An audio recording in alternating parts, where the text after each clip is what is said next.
আসসালামু আলাইকুম। আশা করি আপনারা ভালো আছেন। আপনাদের অনেকের স্বপ্ন আমেরিকায় আসা বা আমেরিকায় এসে স্থায়ী হওয়া বা অনেকেই গ্রিন কার্ড এই জায়গায় গ্রিন কার্ড পাবার পর অনেকেরই আপনাদের অনেকেরই স্বপ্ন বা সবারই স্বপ্ন যে এই জায়গায় একটা বাড়ি করা বা অনেকেই ব্যবসা করতে চায়, অনেকের স্বপ্ন বিজনেসম্যান হওয়া। এই ভিডিওতে আমি কথা বলব যে আমেরিকায় আপনি গ্রিন কার্ড হোল্ডার হলে বা আমেরিকার যদি আপনি পার্মানেন্ট রেসিডেন্ট হন তাহলে এই জায়গাটায় বাড়ি কিনতে পারবেন কিনা বা ব্যবসা করতে পারবেন কিনা সেটা নিয়ে আশা করি আপনারা উত্তরটা পাবেন। প্রথম কথা হচ্ছে যে আপনি এই জায়গায় যেকোনো ভিসায় এসেই বাড়ি কিনতে পারবেন। মনে করুন আপনি আমেরিকায় আসছেন স্টুডেন্ট ভিসায়, আপনি বাড়ি কিনতে পারবেন। আপনার যদি টাকা থাকে, আপনি যদি সেটা দেখাতে পারেন, তাহলে আপনি ইজিলি এখানে বাড়ি কিনতে পারবেন। অনেকেই কিন্তু এই জায়গাটায় ভিজিট ভিসায় এসেই বাড়ি কিনে ফেলেছে। বা আপনি দেশে থেকেও বাড়ি কিনতে পারবেন। যদি আপনার টাকা থাকে, আপনি বাংলাদেশ থেকেও এখানে বাড়ি কিনতে পারবেন। এটা তেমন কোনো ঘটনা না। অর্থাৎ আপনার টাকা থাকলেই, লিগ্যাল টাকা যদি থাকে, এই জায়গাটায় আপনি বাড়ি কিনতে পারবেন। না থাকতে চাইলেও বাড়ি ভাড়া দিতে পারবেন। অর্থাৎ বাংলাদেশে থেকেও আপনি বাড়ি কিনতে পারবেন। এখন কথা হচ্ছে যে আপনি যদি লোনে বাড়ি কিনতে চান, যে আপনার পুরো টাকা নাই বাড়ি কেনার মতো, আপনি এখানে ডাউন পেমেন্ট দিয়েও কিন্তু বাড়ি কেনা যায়। আপনি ৫% যদি প্রথমবারের মতো বাড়ি কেনেন, ৫% টাকা দিলেই কিন্তু আপনি এখানে বাড়িটা আপনি কিনতে পারবেন। বাকিটা ব্যাংক লোন দিবে। বা অনেক জায়গায় যেখানে একটু কম্পিটিশন বেশি, নিউ ইয়র্কের মতো শহরে, সেখানে 20% 20% ডাউন পেমেন্ট দিলে আপনি বাড়ি কিনতে পারবেন। সো এরকম অনেক সুযোগ সুবিধা রয়েছে যে আপনি চাইলেই এখানে বাড়ি কিনতে পারবেন। সেটা এই জায়গাটায় আপনার গ্রিন কার্ডধারী হতে হবে। এই জায়গাটায় যদি আপনি স্থায়ী নাগরিক হন বা আমেরিকার নাগরিক হন, স্থায়ী বাসিন্দা হন বা আপনি যদি আমেরিকার নাগরিক হন, তাহলে আপনি এই লোনের সুবিধা পাবেন। তার কতগুলো ক্রাইটেরিয়া রয়েছে। যেমন আপনার একটা ইনকাম থাকতে হবে স্টেবল। আপনি নিয়মিত ট্যাক্স দেন সেটা দেখবে। তারপর আপনার ক্রেডিট স্কোর কেমন সেটা দেখবে, আপনার ক্রেডিট স্কোর ভালো কিনা। অর্থাৎ এই বাড়িটা চালানোর মতো মাসে যে পরিমাণ খরচ সেটা আপনি দিতে পারবেন কিনা। কিছু নিয়ম কানুন তারা দেখার পর তাহলেই কিন্তু আপনি বাড়ি কিনতে পারবেন। সবাই যেটা করে সেটা হচ্ছে যে প্রথম ব্যাংক থেকে বা যারা লোন দিবে সেখান থেকে একটা প্রি অ্যাপ্রুভাল নেয় যে সে কি পরিমাণ লোন পাবে।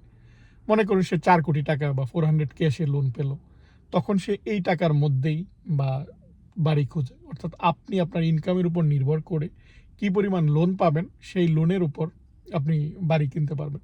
এখন অনেকেই হয়তো ভাবছেন যে আমি তো লোনে কিনবো না, বা আমি ইসলামিক লোনের ব্যবস্থা রয়েছে কিনা। ইসলামিক লোনের ব্যবস্থা ওই জায়গাটায় রয়েছে, একই প্রসেস। আপনি ইসলামিক লোনে এই জায়গাটায় বাড়ি কিনতে পারবেন। যারা অনেকেই হয়তো ব্যাংকিং লোনে যেতে চায় না, তারা ইসলামিক লোনে এই জায়গাটায় বাড়ি কিনে। এখন যদি ব্যবসা করতে চান, যেইটার জন্য আজকের এইটা ভিডিও, যে অনেকেই এখানে কিন্তু ব্যবসা করে, যে গ্রিন কার্ডধারীরা, তারা ব্যবসা লোন নিয়ে ব্যবসা করা, যেটা এসবিএ লোন, স্মল বিজনেস অ্যাডমিনিস্ট্রেশনের জন্য একটা লোন, সেটা একটা নতুন নিয়ম করতে যাচ্ছে যে 1 মার্চ 2026 থেকে কার্যকর। সেটা হচ্ছে যে তাদেরকে তারা লোন দিবে না। অর্থাৎ যদি গ্রিন কার্ড দাঁড়িয়ে হয় তারা এই লোনটা পাবে না ব্যবসা করার জন্য। এটা শুধুমাত্র আমেরিকান নাগরিকরা পাবে। আমেরিকার নাগরিক যারা, তাদেরকেই তারা এই সুযোগ সুবিধাটা দিবে। আর আমেরিকার নাগরিক সে যদি আবার অন্য দেশে থাকে, অন্য দেশে ব্যবসা করতে চায়, অনেক আমেরিকান নাগরিক রয়েছে, তারা দেখবেন যে বাংলাদেশ, ইন্ডিয়া বা থাইল্যান্ড ওইসব জায়গায় গিয়ে তারা ব্যবসা করছে। আপনি যদি আবার বাইরে গিয়ে সেই লোনটা নিয়ে ব্যবসা করতে চান বা আপনি বাইরে থাকেন, তখন আপনি পাবেন না। অর্থাৎ আপনি আমেরিকার নাগরিক হতে হবে এবং আমেরিকার ভিতরে থাকতে হবে, এরকম নিয়মটা। তখন তারা এই লোনটা পাবে। ফলে এই যে গ্রিন কার্ড হোল্ডার বা যারা স্থায়ী নাগরিক, স্থায়ী বাসিন্দা যারা পার্মানেন্ট রেসিডেন্ট, তারা আগে এই লোনটা পেত। ফলে লোন দিয়ে তারা কিন্তু ছোটোখাটো ব্যবসা শুরু করে দিত। এখন এই ব্যবসাটা তারা এখন আর এই লোনটা তারা দিবে না। কেন দিবে না বা কেন এটা করছে, এর কারণ যদি প্রথম দেখেন যে তারা হচ্ছে যে শুধুমাত্র এটা ইউএস নাগরিক যারা বা তাদের জন্য রাখতে চাচ্ছে। যেহেতু এটা একটা ফেডারেল, অর্থাৎ গভর্নমেন্ট সরকারি সহায়তা তারা নাগরিকদের মধ্যে সীমাবদ্ধ করতে চাচ্ছে। তারা চাচ্ছে যে সরকারি সুযোগ সুবিধা এটা তারা নাগরিকরাই যেন পায়। অর্থাৎ তারা এটা নাগরিকদের মধ্যে সীমাবদ্ধ রাখবে। ফলে যারা গ্রিন কার্ডধারী তারা ভবিষ্যতে নাগরিক হলে তারা পাবে, কিন্তু গ্রিন কার্ড অবস্থায় তারা পাবে না। ২ নম্বর হচ্ছে যে এই টাকাটা সরকারের তো নিজস্ব টাকা না। এই টাকাটা কারা? যারা ট্যাক্স দিচ্ছে, ট্যাক্স পেয়ারের টাকা। যারা ট্যাক্স দেয় প্রতি বছর, যারা ট্যাক্স দিচ্ছে বা বেতন থেকে কিন্তু এখানে আগেই ট্যাক্স কেটে নিয়ে যায় সরকার। ওই টাকা থেকে দিচ্ছে। ফলে ট্যাক্স পেয়ার যারা ট্যাক্স দিচ্ছে, তারা চাচ্ছে না যে তাদের এই টাকাটা অন্য দেশের কেউ এই জায়গাটায় আসছে তাদের জন্য সেটা খরচ হোক। তারা চাচ্ছে যে তাদের দেশের মানুষের জন্য এটা খরচ হোক। অর্থাৎ সেই টাকাটা সে দিচ্ছে, এই টাকাটা নিজেদের মধ্যেই থাকুক, এরকম। ৩ নাম্বার হচ্ছে অনেকেই কিন্তু ফ্রড করে, যে বাংলাদেশেও দেখবেন যে অনেকে লোন নেওয়ার পর লোন কিন্তু আর দিচ্ছে না, বা তারা দেখাচ্ছে ঋণ খেলাপি, অনেকে আবার সংসদ সদস্য হয়ে যাচ্ছে। তো এই যে দিচ্ছে না, এখানেও কিন্তু অনেকে এরকম করে। তারা ব্যবসায় লস দেখায়, যে ব্যবসায় লস দেখায়, এখন টাকাটা আমি দিতে পারছি না। কি করবে? আপনার যখন ব্যবসা লসে থাকবে, আপনি দিতে পারছেন না, তখন তো উপায় নেই। ব্যাংকিং বা যারা লোন দেয় তাদের আবার অনেক পলিসি রয়েছে।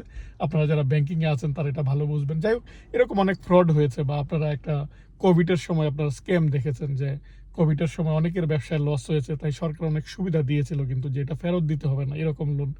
অনেক বাংলাদেশিও এর মধ্যে অন্তর্ভুক্ত হয়েছে। তারা ভুয়া কোম্পানি দেখিয়েছে, ভুয়া কাগজপত্র বানিয়ে তারা সরকারের সহায়তা নিয়েছে।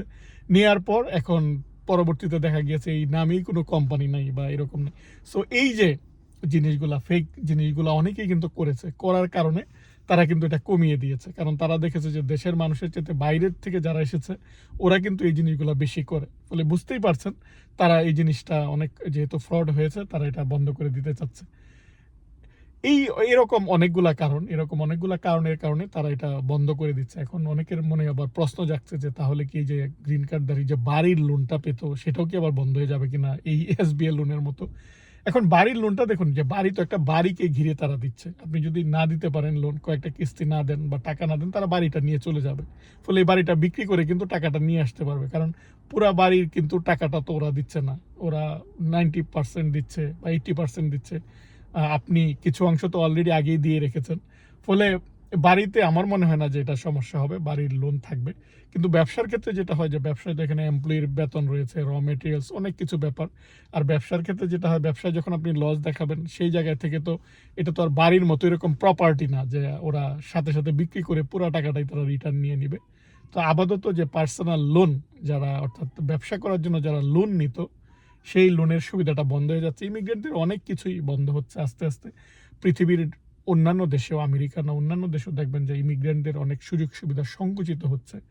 এর মধ্যে দেখলাম অনেকেই রিস্ক নিয়ে দেশের বাইরে যাচ্ছে। তাই আপনারা যারা দেশের বাইরে যাবেন, আগে একটু চিন্তা ভাবনা করে দেখবেন যে আপনার ওই জায়গাটায় সুযোগ সুবিধাটা কেমন। অনেকেই দালালের খপ্পরে যাচ্ছে, যাওয়ার পর এত দুরবস্থা যে যেতে যেতেই দেখা যায় মারা যাচ্ছে। সম্প্রতি একটা নিউজ দেখলাম।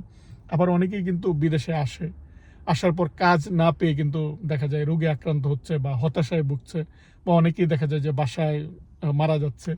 আমাদের বাংলাদেশে একজন পিএইচডি করতে আসছিল, পিএইচডি করা অবস্থায় তার হার্টে একটু প্রবলেম ছিল, যে ইমিগ্রেশনের নানা কিছু নিয়ে সে রাত্রে টেনশন করতেছিল, রাতে তার হার্ট অ্যাটাক হয়েছে, মারা গিয়েছে। ফলে এই যে প্যারেশানিগুলা, এই প্রেশারগুলা কিন্তু এই জায়গাটায় রয়েছে। আপনি আসলেই যে আপনার স্বপ্ন পূরণ হবে, সব কিছু ইজি হবে, এরকম ভাবার কিন্তু কোনো কারণ নেই। তাই আপনাদের একটু চিন্তা ভাবনা করা উচিত, কোন দেশে যাচ্ছেন, সেটা পড়ালেখার জন্য হোক, চাকরির জন্য হোক, বা মিডল ইস্টে এখন অনেকেই কিন্তু যাচ্ছে, অনেক টাকা খরচ করে যাচ্ছে, তারপর কাজ না পেয়ে আবার দেশে ব্যাক করছে। তাই আপনাদের জন্য আমার এই কথাগুলো বলা, যে আপনারা একটু ভেবে চিন্তে সিদ্ধান্তগুলো নেবেন, যে আপনি যেই দেশে যাচ্ছেন তার অপরচুনিটিস কেমন রয়েছে। এখানে কিন্তু কাজ করতেই হবে, আপনার এত খরচ, আপনার এখন কাজ করতে হবে। এখন আপনার কি ইন্টেনশন, আপনি ওই জায়গাটায় আপনার খরচ কেমন হবে, কি কাজ করতে হবে, অনেকেই কিন্তু সঠিক ইনফরমেশনটা পায় না। সঠিক ইনফরমেশনগুলো পেয়ে তারপর কিন্তু আপনার বিদেশে যাবেন, যে দেশে যাচ্ছেন, দেখবেন আপনার লাইফটা অনেক সুন্দর বা ইজি হবে। কিন্তু আপনি যদি পুরোপুরি এই জিনিসগুলো না জানেন, ইনফরমেশনগুলো না জেনে আপনি যান, অনেক সময় ভুল ইনফরমেশনের কারণে দেখা যায় যে আপনার প্রবাস জীবনটা এরকম সুখকর নাও হতে পারে। অর্থাৎ 90s-এর দিকে বা 20-30 বছর আগে যেরকম সুযোগ সুবিধা ছিল, এখন কিন্তু এরকম সুযোগ সুবিধা নেই। বা এখন প্রতিটা দেশেই কিন্তু, যেহেতু নিজেদের দেশের চাকরি বাড়ানোর জন্য, নিজের দেশের মানুষের কর্মসংস্থান বাড়ানোর জন্য, তারা কিন্তু বাইরের দেশের বা ইমিগ্রেন্টদের সুযোগ সুবিধা কমিয়ে দিচ্ছে। ফলে আপনি যেই দেশে যাবেন সেই দেশের সুযোগ সুবিধা কেমন আছে, বা ভবিষ্যতে কেমন থাকবে, বা আপনার ইন্টেনশন কি, আপনার যেটা এক্সপেকটেশন সেটা মিট হবে কিনা, এই জিনিসগুলা ভাবার পরেই সিদ্ধান্ত নেওয়া উচিত। কারণ আমরা অনেক সময় দেশ থেকে যখন প্যাক করে আপনি চলে আসেন, তখন দেখা যায় ব্যাক করাটা অনেক কঠিন হয়ে যায়। ফলে একদিকে আপনি ব্যাক করতে পারছেন না, অন্যদিকে আবার এই জায়গায় আপনি ভালো থাকতে পারছেন না। ২ টার মাঝখানে থাকলে তখন কিন্তু আবার সমস্যা। এরকম কিন্তু অনেক হচ্ছে বলেই কিন্তু আমি আপনাদের সাথে শেয়ার করি বা আপনাদেরকে পরামর্শ দিয়ে থাকি। অনেকের হয়তো এই পরামর্শগুলা কাজে লাগবে, সেজন্য এই পরামর্শগুলা দিয়ে আজকের ভিডিওতে জাস্ট এটা নিয়ে কথা বলার উদ্দেশ্য, যে কেন গ্রিন কার্ডধারীদের লোন দেবে না, বা ভবিষ্যতে কি হতে পারে, বা আপনারা যারা বাড়ি কিনতে চান তাদের ক্ষেত্রে কি হতে পারে, সেটা জানানোর জন্য আজকের এই ভিডিওটা করা। আজ এ পর্যন্তই। আপনারা ভালো থাকবেন। পরবর্তী ব্লগ দেখার আমন্ত্রণ জানিয়ে এখানেই বিদায় নিচ্ছি।